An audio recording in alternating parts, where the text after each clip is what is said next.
Hi guys, good morning. It's me, Lovely Girl TV Vlog. Welcome back to my channel and please subscribe my channel. So guys, narito ako sa kagubatan at may gusto akong ibigay sa inyo or ipakita sa inyo na tips, kaalaman ba para magkaroon kayo ng idea. Ako kasi ay magtatayo ng ito ay maganda kung magtatayo kayo ng bahay or negosyo, ganyan, babuyan, manukan.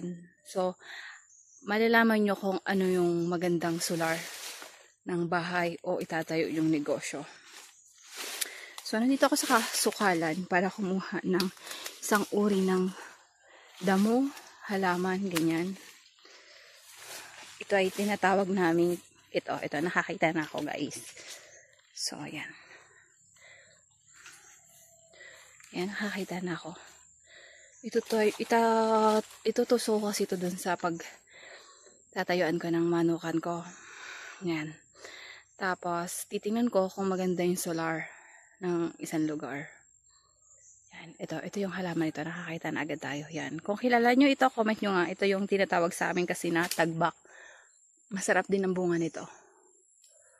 So, yun, walang bunga. Ito, nakakita na ako ng kukunin natin. Yung walang bunga ang kukunin natin. Okay? And, i-update ko kayo kung maganda ba. Tutusok natin yan dun sa aking pagtatayuan ng manukan. So, patuloy na natin. Yun. Okay? Let's go.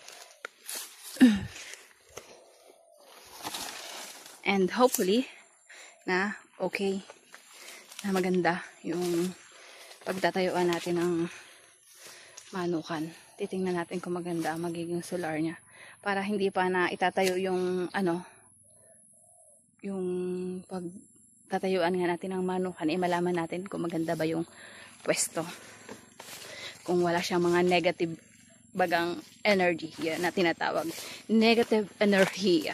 Yan. So, let's go. Laking po ng apong-apong. Yan. Ito sa kagubatan.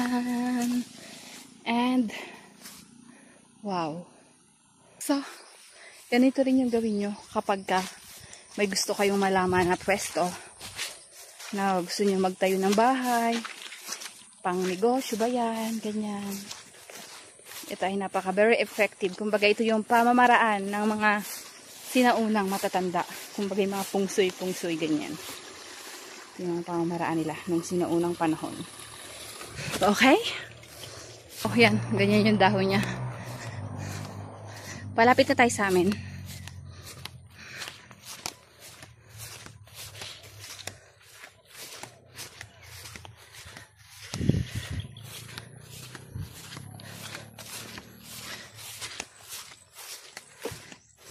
Malapit na tayo.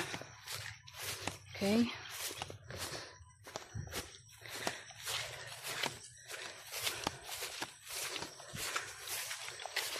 Sobrang maputik dito ngayon sa aming lugar. Kasi ang ulan-ulan. Walang tigil ang ulan. Tsaka alam niyo na yung nangyayari dito sa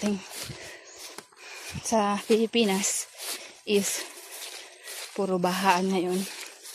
So, apektado lang naman kami ng ambon-ambon, ganyan.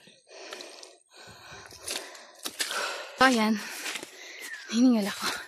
Nandito na tayo sa amin.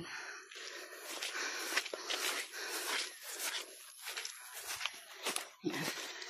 And ipapakita ko sa inyo kung saan ba ako magtatayo ng aking pagbababuyan.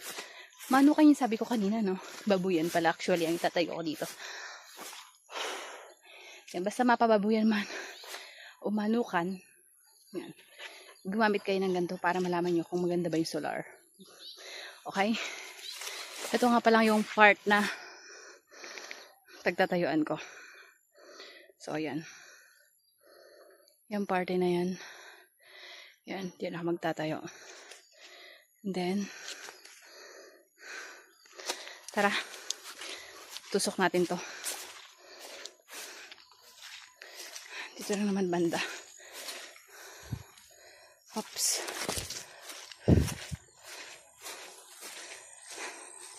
Hindi na tayo gagamit ng pala. Kasi sobrang malambot lang. Itong part lang na to. Ayan. Tusok lang natin yan dyan. Okay. Wait lang ha. Baon ko lang mabuti. So yan mga kaibigan. Natusok ko na. Diba? May talbos yan dyan. And then, ganyan. Natusok ka ng ganyan. Ang gagawin naman natin ngayon is puputulan ko siya. Puputulin ko. Ayan. Putulin ko na. Yung pagputol ko nito, pag nagkaroon siya ng suloy o suwe, yun. Yun siya. Magiging good siya. So, yan. Putulin natin, okay? Yan. So, makikita nyo, diba? May talbo sa gitna. May talbo sa gitna. Yan, yung pinakagitna na yan. Pag sumuwi yan, so, update ko kayo. Pag sumuwi yan, yun ang maganda. Pag umusbong yan, yun ang senyales na pwede nyo ipagpatuloy yung itatayo yung building, bahay, negosyo, whatever. Yan. And then, pag lumubog naman daw yan, ibig sabihin, hindi daw siya goods. Yun yung palatandaan. So, mamaya, i-update ko kayo kung tatama, kung uultaw siya. Okay? Good morning guys, again. So, kung kahapon, di ba, nag-video ako, then hindi ko pa rin naman siya na-upload.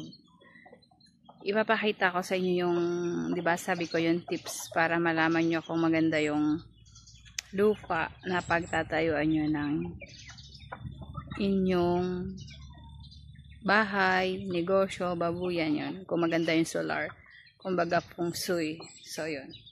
Tara, samahan nyo ako. Update. Ito yung update ko. Kahapon, hindi ko na siya nakapakita sa inyo kasi nabisi ako. Nagpalagahari kasi ako ng kahoy. So, bale may bagong tusok dito si tatay kasi yung, di ba sabi ko nga, pag hindi maganda yung solar, lulubog siya. Tapos yung itunusok mo is tuyo. Ganon. So, hindi ko na siya na-update kahapon. So, ngayon ko kayo i-update.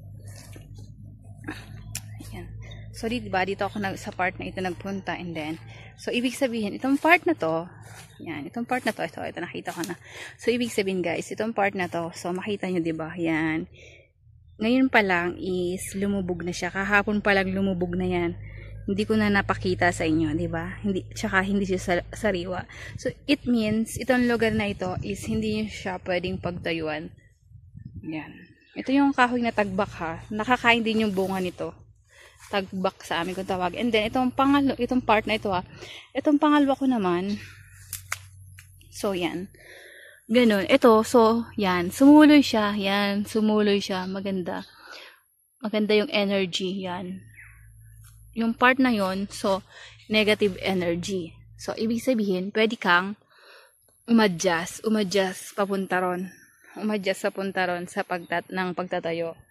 So, goods to. Pero may mas maganda kung ipapakita sa inyo. Katatayo lang ni tatay. Si tatay na ang nagtusok. Yung biyanan ko. Kakatusok lang niya. As in, sumibol agad. So, ibig sabihin, mas maganda yung pwesto na yun. Kasi kung ito, parang, ayan o, kung makikita nyo, sumibol siya, okay siya, good siya. Pero, mas goods ito. Kasi katutusok mo pa lang, sumibol agad. So, ayan, tara. So, ibig sabihin, itong part na to, medyo negative energy. So, hindi pwede. So, yung part na yun, medyo okay. Pero, may mas magandang part. Kasi, galaw mo yun. Katutusok lang kaninang umaga. Wala pang 5 minuto. Sumibol agad. So, ito yung sinasabi ko sa inyo.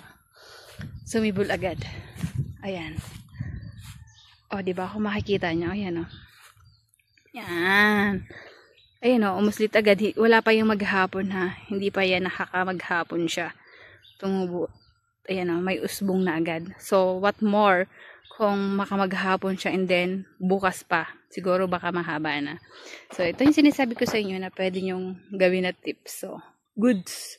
tips ba? Yung gawin na tips. Gawin na sa pagtatayuan nyo ng bahay. So, namali ako doon. Yan. So, ibig sabihin, dito ako magagawa ng aking pagtatayuan ko ng babuyan. Then, mapatayo man kayo ng bahay, ganyan. Yan. So, nakaready na yung buhayin ko dyan. Ayan na. So, yun lang mga kalalab. Sana ay makatulong sa inyo. And goodbye. Kung hindi ka pa nga pala nakasubscribe sa channel ko, please subscribe my channel. And thank you so much. Bye. Yan.